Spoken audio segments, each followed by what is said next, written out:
Yo, what is up everyone? This is OJ over here from PlayerEssence and welcome to another Nintendo Switch news video that I have here for you guys, in addition to a discussion at the end, so make sure you tune in all the way to the end of it so you can get my take on this topic that I really want to discuss, which is core gamers, what games you should be playing to be determined a core gamer or a hardcore gamer over other games. I had some users tell me some pretty interesting comments the other day as far as what I like to play compared to what they're playing or the mainstream. Wanted to discuss it a little bit. Plus, I want to go into what YouTuber Obi-Wan, as far as who he had on his live stream with Laura Kate Dale and the information that they talked about when it comes to Nintendo Switch. A lot of this information seemed to be a little bit of retread, and of course, it's all 100% rumor at this point. Nothing is confirmed, but Laura Kate Dale is someone that has got a lot of stuff right with the Nintendo Switch, so a lot of people take what she has to say seriously. So let's go ahead and get right into it here. I'm just going to be going down bullet point style. So quotations, she reveals that the little button located on the left Joy-Con is indeed a share button.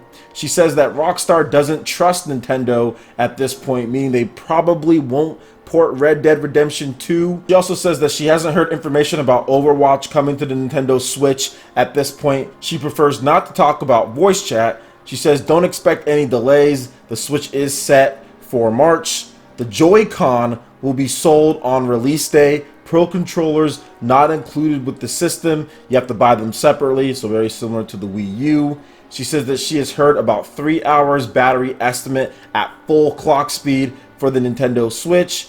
You can charge it quickly via USB port, which is the new USB-C, if I'm correct on that one, as far as other leaks that have came out. She says to expect 3 Virtual Console GameCube games at launch, with one of them I'm really excited about, which is Super Smash Bros. Melee. GameCube games are at original resolution. However, of course, they'll be on your screen, upscaled to whatever your TV is at. Only gray color Switch at the launch. She says that different color Joy-Cons are possible. The right Joy-Con has an IR pointer on it. You can buy Joy-Cons separately, available day one. She says not to expect the new Mass Effect Andromeda game for the Nintendo Switch. That hurts me. I love Mass Effect. She says that the recent Geno leak with all of that stuff, which I didn't cover, I'll have a link in the description below. You guys can check it out. She says all that is fake for the most part, or probably the large majority of it is. She says that she has heard that 720p resolution for the Nintendo Switch screen.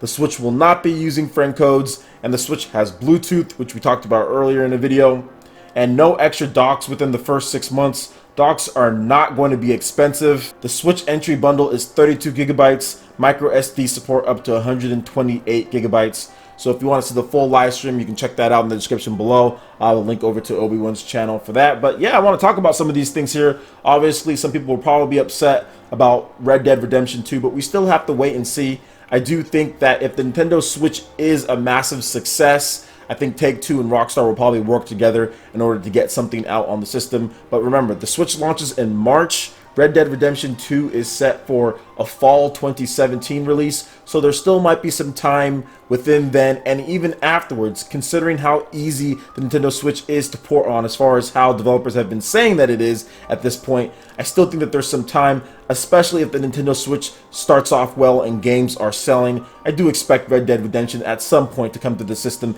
if the Nintendo Switch does really well. Same goes for Overwatch. We haven't heard anything, but we don't know what Blizzard is porting over. The whole Toys to Life genre seems to be dying and dying fast. The Wii U, PS4, Xbox One, all the other versions of those games did not do well on the market. We saw Disney Infinity bow out. So what is Blizzard, Activision, what are they going to bring to the Nintendo Switch? Because they are confirmed as developers. So we're going to have to wait on that one and see as well. She prefers not to talk about voice chat. I'm not sure why. I wouldn't see why this thing wouldn't have voice chat at this point. You're going to have Bluetooth. You're going to have all these different features in there. I think it seems to me to be a given. Even the Wii U, some games supported voice chat, although there was a lot of games that didn't. So I think Nintendo would be making a mistake if there wasn't that in there.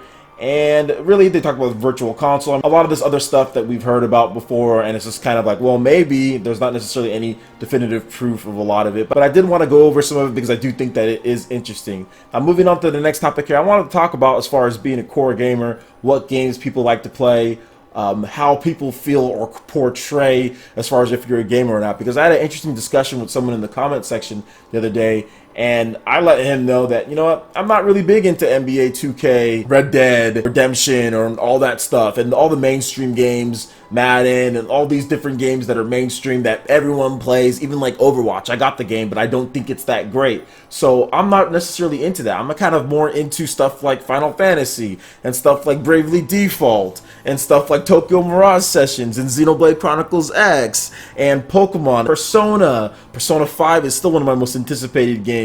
You know, those are the type of games that I like to play. And then they proceeded with, oh, well, you're not a gamer. All you play is Mario, if that's the case. And I just felt that was interesting because that's something that I've heard quite a bit. I've heard a lot of people say that, whether they're trolls or not, I've heard people say, well, if you don't play these certain games, if you're not playing what the mainstream is playing, you're not a hardcore gamer. You're not a real gamer. And I can't find that further from the truth. Guys, let me just say this right now.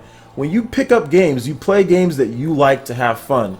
If there are games that have a lot of depth, have a lot of strategy, provide hours and hours of gameplay, stuff like Bravely Default, stuff like Bravely Second, which I'm really enjoying, heck, stuff like Final Fantasy 15, those are all core gamers for core gamers. Those can be more casual if you want to play it. They all have easy modes as well. I just find it hilarious that if some people think that if you're not playing what everyone else is playing, all of a sudden you're not a real gamer, you're not a hardcore gamer, which I find ridiculous. And I find a lot of the games that I play often are more in depth and, to me, more strategic than a lot of these mainstream games that come out these days. So that's just my opinion on the matter. Now, some of you guys might feel different on that. That's cool. You can voice your opinions in the comment section below. But to me, a lot of the games I play, especially from Japanese developers, seem to have a lot more content in them that I like, seem to have a lot more in-depth mechanics in there, seem to have a lot more unique stuff that tries something new in the games. Bravely Default being them with the default and brave system,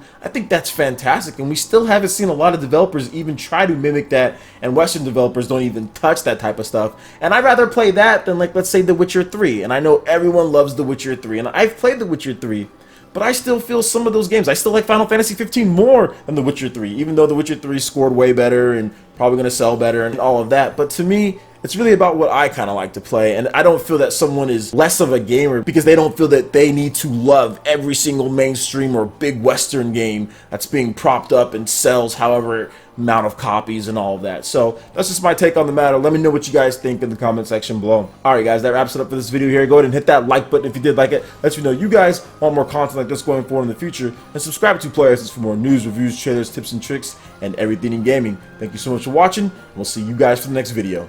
Peace.